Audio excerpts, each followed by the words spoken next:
Hello students, welcome back to my YouTube channel this commerce classes. आज हम 11th commerce का lecture number 5 basic accounting terms में कुछ और चीजें पढ़ेंगे। ठीक है, कल हमने लास्ट फिक्स एसेट्स तक पढ़ा था। ठीक है, प्रीवियस लेक्चर में हमने फिक्स एसेट्स तक कंप्लीट कर दिया था। आज हम पढ़ेंगे फर्स्ट रिसीट,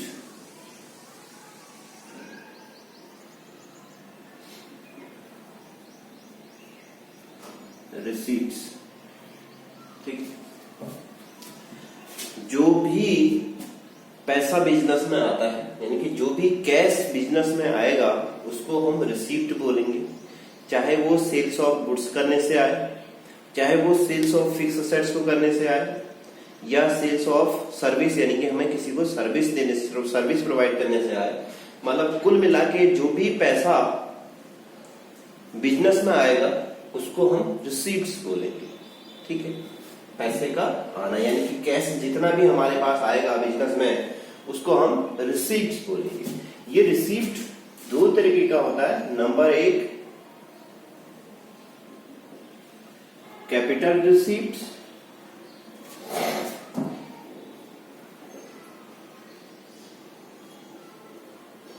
और number 2 revenue receipt.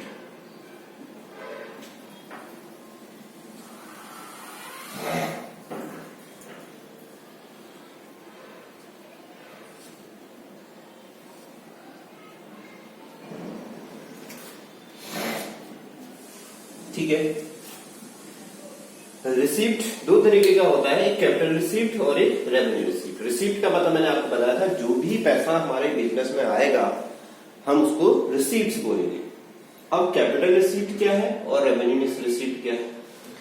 Capital receipt का मतलब ऐसे रिसीप्ट जो हमें कभी कभी होती हो, यानी कि ऐसा पैसा जो हमें साल में एक या दो बार मिलता है। जैसे मान लीजिए हमने अपने शेयर इश्यू किए मार्केट में, तो हम साल में एक बार, जब हम बिजनेस स्टार्ट करते हैं, स्टार्टिंग के समय कंपनी अपने शेयर इश्यू करती है मार्केट में, तो उस समय जो पैसा कंपनी को मिलेगा हम उसको कैपिटल रिसीप्ट बोलेंगे। नंबर फर्स्ट, अगर किसी कंपनी ने कोई फिक्स एसेट्स को बेच दिया है, मान लीजिए कोई बिल्डिंग बेच दी है या कोई लैंड बेच दी है, ठीक है, या फर्नीचर बेच दिया है अपना पर्सनल, या कंप्यूटर बेच दिया है, तो जो कभी कभी ऐसी रिसीप्ट जो हमें कभी कभी रिसीप्ट होती हैं उनको हम कैपिटल रिसीप्ट में लेते हैं।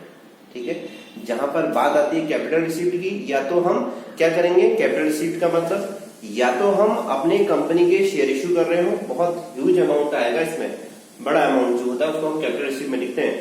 ठीक है, या तो हमने अपने कंपनी के शेयर इश्यू किए होंगे, या हमने अपनी कंपनी के डिबेंचर इश्यू किए होंगे। ठीक है, और या हमने अपनी कोई फिक्स एसेट्स को बेच दिया होगा, जैसे बिल्डिंग बेच दी है, लैंड बेच दी है, फर्नीचर बेच दी है। फर्नीचर का मतलब जो हमने पर्सनल अपने बिजनेस के यूज के लिए जो फर्नीचर रखा था वो वाला फर्नीचर बेच रखा है, जिसमें हम बिजनेस करने वाला बिजनेस नहीं, ठीक है, वो वाला फर्नीचर नहीं। ठीक है, जो हमने फिक्स एसेट्स की तरह यूज किया था वो वाला फर्नीचर अगर हमने बेच दिया, मशीनरी बेच दी है, ठीक है, प्लांट बेच दिया है, ये सारी चीजें अगर हमने सेल कर दी है तो इससे हमें ह्यूज अमाउंट मिलेगा और हम इसको कभी कभी सोल्ड कर सकते हैं। ये हमारा रूटीन वाली सेल्स नहीं है। तो अगर हमने ये चीजें जब सेल्स कर रखी है तो इससे जो बिग अमाउंट हमें मिलेगा उसको हम कैपिटल रिसीप्ट बोलेंगे। रेवेन्यू रिसीप्ट का मतलब होता है जो कंटिन्यू रिसीप्ट होने वाली इनकम होती है उसको हम रेवेन्यू रिसीप्ट में लेते हैं। ठीक है, समझ में आया?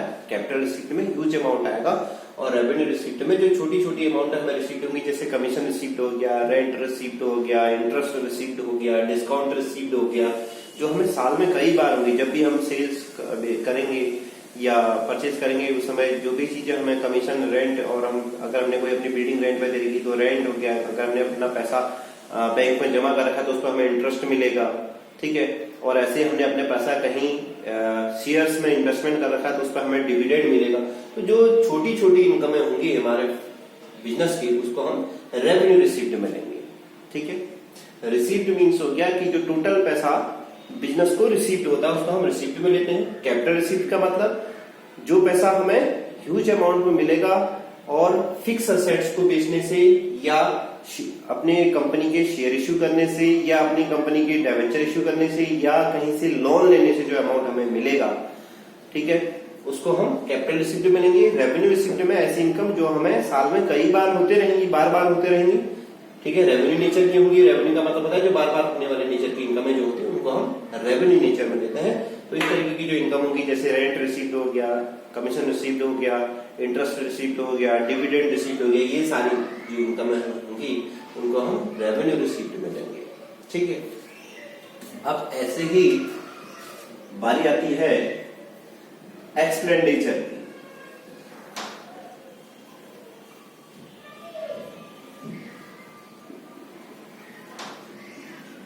एक्सपेंडिचर, ठीक है, जो भी हम खर्च करते हैं, जो भी हमें इनकम होती थी हम उसको रिसीप्ट बोलते थे। जो भी हम खर्च करते हैं यानी कि जो भी पैसा बिजनेस से खर्च किया जाता है उसको हम एक्सपेंडिचर में लेते हैं। अब ये एक्सपेंडिचर भी दो तरीके का होता है। Number first, capital expenditure,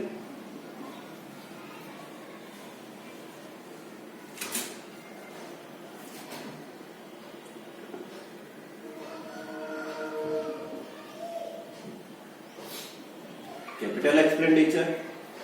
number two, revenue expenditure.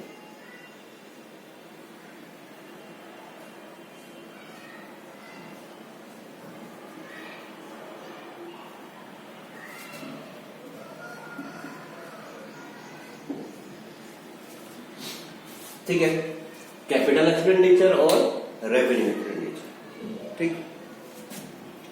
तो कैपिटल एक्सपेंडिचर का मीन्स ऐसे खर्चे जो हम लॉन्ग टर्म के लिए करते हैं। जैसे मान लीजिए हमने बिल्डिंग एक्वायर कर ली तो वो लंबे समय के लिए खरीद रखी होगी। जैसे हमने लैंड खरीद ली हुई तो वो भी हमने लॉन्ग टर्म के लिए खरीदी होगी, ठीक है।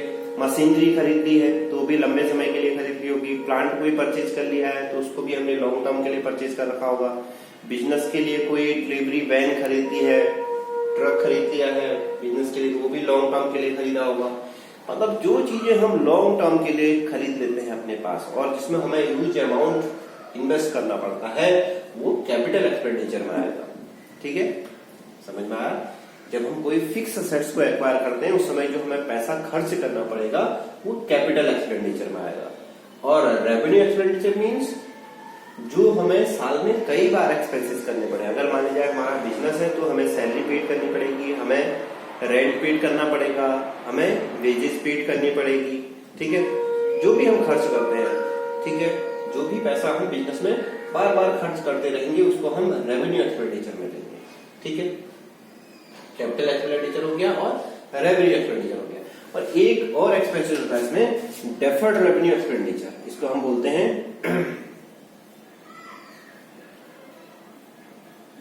Deferred revenue expenditure. Deferred revenue expenditure means जैसे मान लीजिए इसमें से हम कुछ हिस्सा, इस एक्सपेंसेस का कुछ हिस्सा तो हम प्रॉफिट एंड लॉस में ट्रांसफर करते हैं अपनी इनकम कैलकुलेट करने के लिए और कुछ हिस्सा हम बैलेंस शीट में शो कर देते हैं। मान लीजिए मारुति कंपनी है, ठीक है, उसने कोई नया प्रोडक्ट लॉन्च किया तो जब वो नया प्रोडक्ट कोई नई कार मार्केट में लॉन्च करती है, ठीक है, जैसे मारुति कंपनी है तो उसने कोई नई कार मार्केट में लॉन्च करेगी जब कंपनी, तो उस कंडीशन में उसको एडवर्टीजमेंट के लिए एक बड़ा अमाउंट खर्च करना पड़ेगा, ठीक है। मान लीजिए उसने एक्सपेंडिचर एडवर्टीजमेंट में 50 लाख रुपीज खर्च कर दिया, 50 लाख रुपए खर्च किया उसने एडवर्टीजमेंट। अब उसने ये मान लिया कि ये एक्सपेंडिचर हमारे 5 साल के लिए हो गए, यानी कि जो एडवर्टीजमेंट है ये हमारा 5 साल तक काम करेगा। तो एक साल का एक्सपेंसेस कितना हो, एक साल का कितना एक्सपेंसेस हो गया, यानी कि 1/5, 1 लाख रुपए 1 ईयर का एक्सपेंडिचर हो गया। तो इसमें से क्या करेगा, जो 1 लाख रुपीज है, जो 1 लाख रुपीज है इसको ये एक्सपेंडिचर मान लेगा और इसको प्रॉफिट एंड लॉस की डेबिट साइड में दिखा देगा एक्सपेंसेस मान के।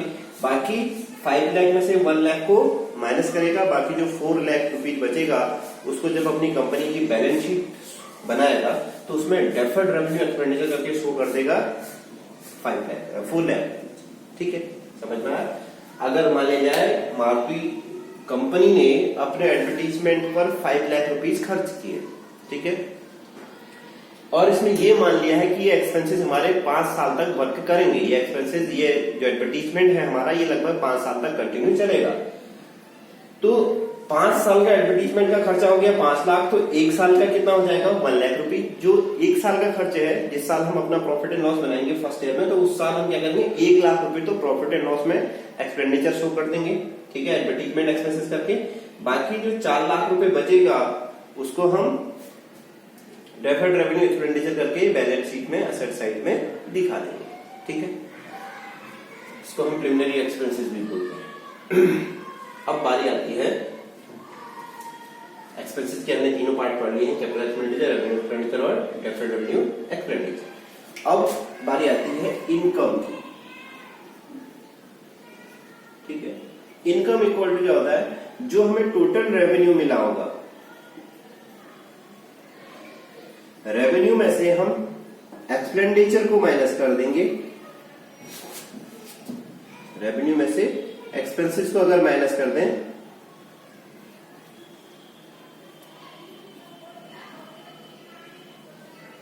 ठीक है, तो क्या निकल जाएगी, इनकम निकल जाएगी। जो भी हमें रिसीव्ड हो रखा है, इनकम हो रखी है, उसमें से एक्सपेंसेस माइनस कर दें तो क्या निकल जाएगी, इनकम फाइंड आउट हो जाएगी। अब ठीक है, ये हो गया इनकम। फोर्थ हेड है प्रॉफिट। सेम कंडीशन है, ठीक है। प्रॉफिट का मीन्स जो भी हमारी इनकम हो रही है उसमें से एक्सपेंसेस माइनस करेंगे तो प्रॉफिट निकल जाएगा। इनकम और प्रॉफिट अगर सेम। अब लेकिन प्रॉफिट की पार्ट है, एक तो है ग्रॉस प्रॉफिट,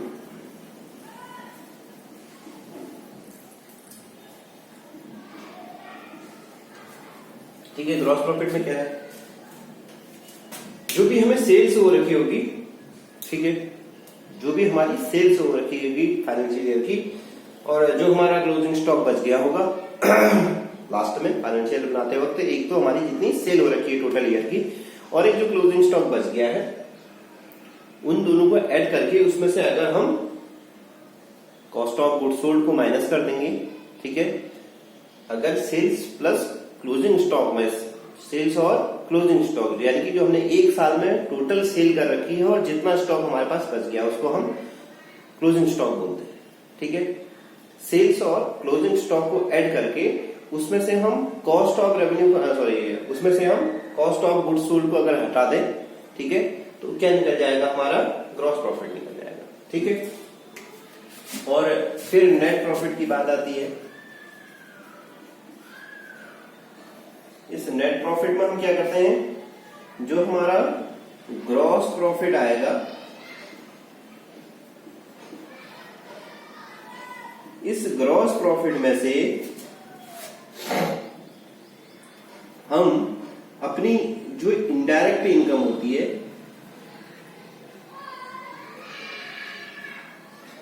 जिसमें rent receipt, salary, rent receipt, commission receipt, सब ये चीजें आती है,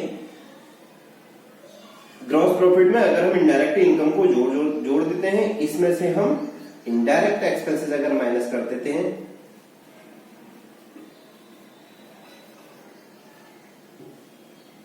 तो हमारे पास नेट प्रॉफिट आ जाता है। अब ये gross profit, indirect income, indirect expenses.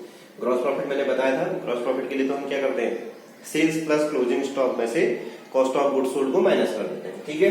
क्या करते हैं इसमें हम, एक तो सेल्स और एक क्लोजिंग स्टॉक को जोड़ते हैं, इसमें से माइनस कर देते हैं cost of goods sold,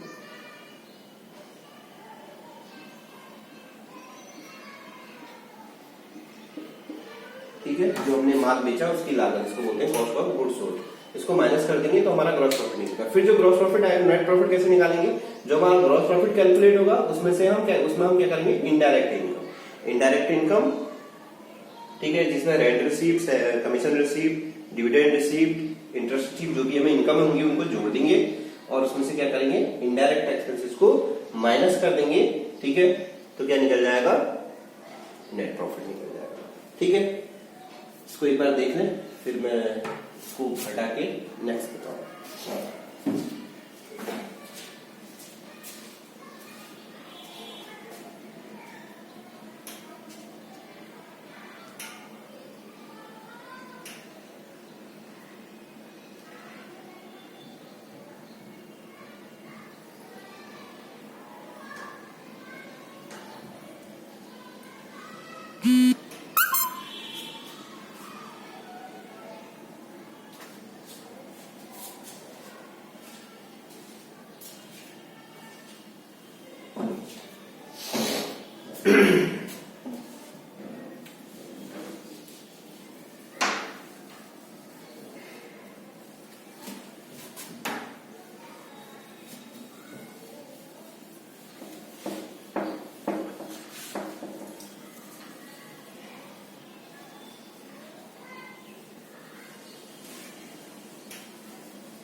profit हमने देख लिया है।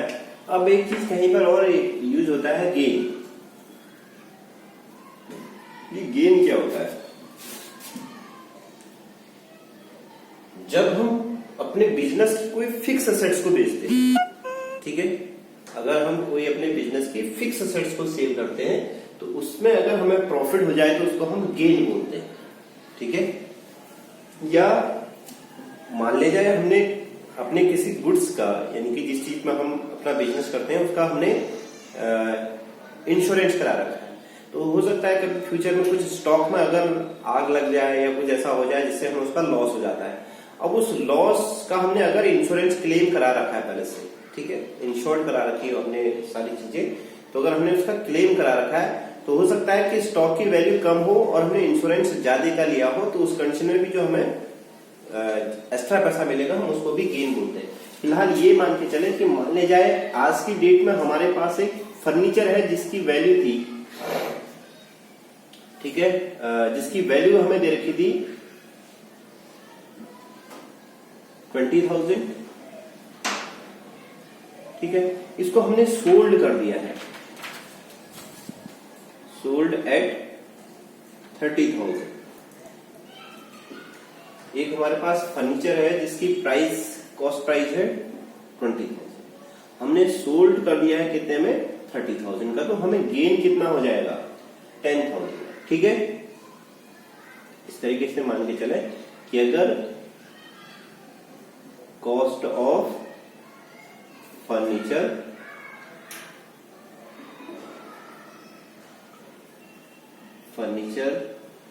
₹20,000, एक हमारे पास फर्नीचर था जिसकी कॉस्ट कितनी थी 20,000 की, हमने उसको सोल्ड ऐड कर दिया कितने में, 30,000।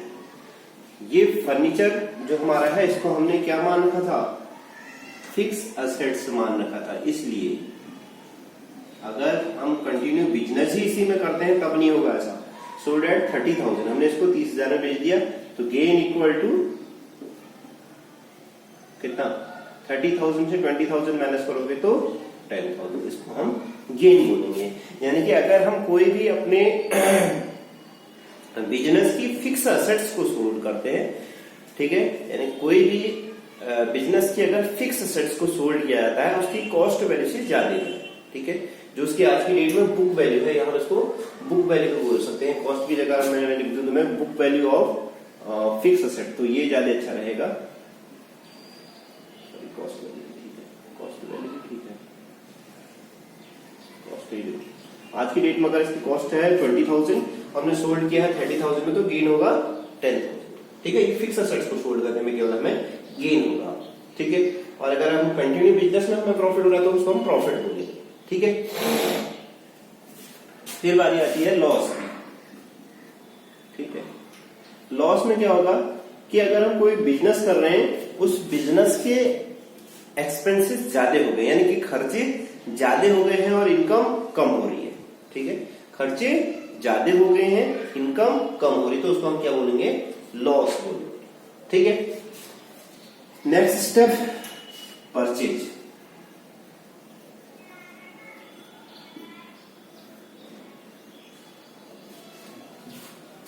परचेज का मतलब है कि जो भी गुड्स हम परचेज करेंगे बिजनेस के लिए, ठीक है, जो भी गुड्स हम परचेज करेंगे बिजनेस के लिए उसको हम परचेज बोलेंगे, लेकिन हमारा बिजनेस उसी गुड्स का होना चाहिए जिसको हम परचेज, जिसको हम सोल्ड करेंगे। मतलब क्या हुआ कि अगर मान लिया जाए हमारे पास अगर किसका बिजनेस है, मान लो फर्नीचर का बिजनेस है,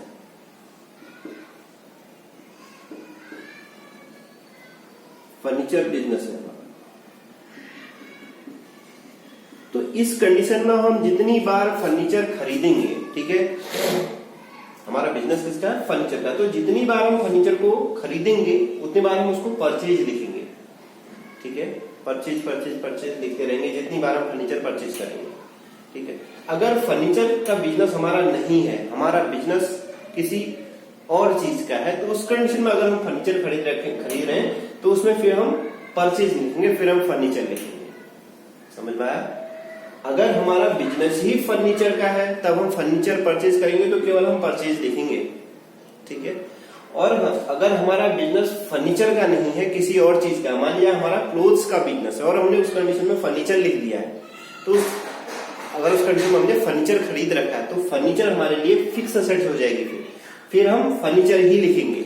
अगर हमारा बिजनेस ही फर्नीचर का है, हमने फर्नीचर परचेज किया है, ठीक है, तो उस कंडीशन में, क्योंकि हम क्या करते हैं, फर्नीचर को खरीदते हैं और बेचते हैं, तो हमारा बिजनेस ही फर्नीचर का है, तो जब हम फर्नीचर परचेज करेंगे तो हम उसको परचेज लिखेंगे। ऐसे अगर मान लिया हमारा क्लोथ्स का बिजनेस है, तो जितनी बार हम क्लोथ्स परचेज करेंगे तो हम उसको परचेज परचेज लिखते ही रहेंगे, हमेशा उसको परचेज ही लिखेंगे जितनी बार हम परचेज करेंगे, ठीक है।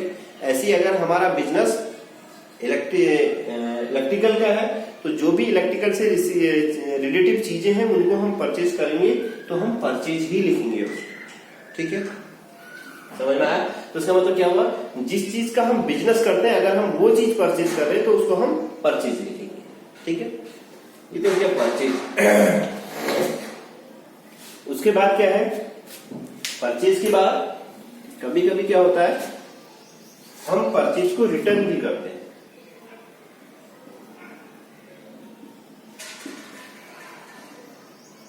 परचेज रिटर्न, ठीक है। ये परचेज रिटर्न क्या होता है, कभी कभी जैसे हमने अपने बिजनेस के लिए गुड्स खरीदा, अपने बिजनेस के लिए गुड्स खरीदा, तो मान लीजिए वो गुड्स या तो ऐसा हो सकता है कि जो गुड्स हमने मंगाया था उसके अकॉर्डिंग ना हो, हमने मंगाया कुछ और था, वहां से भेज कुछ और दिया है, कंडीशन ये हो सकती है। दूसरी कंडीशन क्या हो सकती है कि जो चीज हमने मंगा रखी थी वो रास्ते में आते आते हम तक पहुंचते पहुंचते वो खराब हो गई हो, तो उस कंडीशन में क्या करते हैं, हम उस गुड्स को रिटर्न कर देते हैं वापस, कि उस गुड्स को वापस भेज देते हैं, उसको हम परचेज रिटर्न बोलेंगे, ठीक है। एक वर्ड आया है गुड्स, ठीक है। गुड्स का मतलब होता है जिस चीज का हम बिजनेस करते हैं उससे रिलेटिव आइटम जो भी होंगे उसको हम गुड्स बोलेंगे, ठीक है। मैंने बोला था जैसे क्लोथ्स, अगर हम क्लोथ्स का बिजनेस कर रहे हैं तो उस कंडीशन में हम क्लोथ्स को गुड्स बोलेंगे। समझ में आया? अगर हम किस चीज का बिजनेस कर रहे हैं, क्लोथ्स का बिजनेस कर रहे हैं, तो उस कंडीशन में हम जितना भी क्लोथ्स खरीदेंगे उसको हम गुड्स बोलेंगे।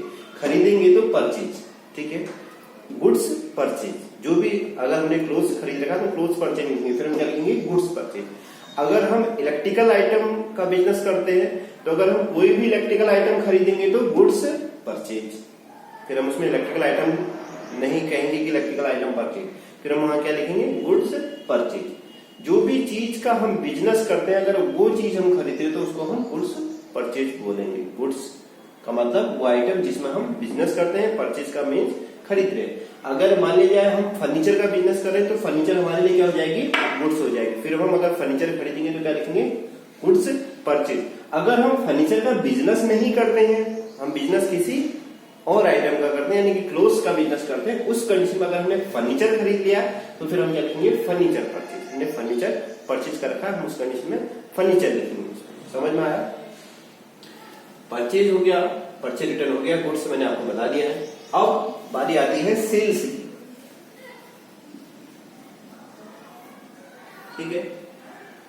सेल्स में भी सेम कंडीशन है।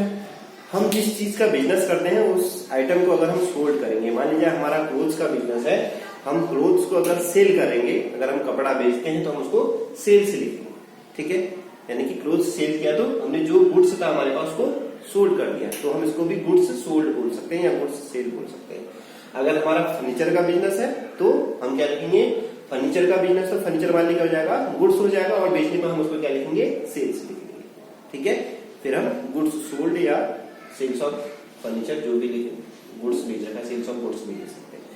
अगर फर्नीचर हमारे लिए गुड्स नहीं है, यानी कि बिजनेस हमारा किसी और चीज का है, हमने फर्नीचर सोल्ड कर रखा है, तो फिर उस कंडीशन में हम गुड्स सोल्ड नहीं लिखेंगे, फिर हम क्या लिखेंगे, फर्नीचर सोल्ड। मतलब जो भी हमारे बिजनेस से रिलेटिव चीजें होंगी जिसका हम कंटिन्यू बिजनेस कर रहे हैं, अगर हम उसको खरीद रहे हैं तो परचेज, अगर बेच रहे हैं तो सेल। जिस चीज का हमारा बिजनेस है, अगर क्लोथ्स का बिजनेस है तो क्लोथ्स खरीदेंगे तो परचेज लिखेंगे, क्लोथ्स बेचेंगे तो सेल्स लिखेंगे।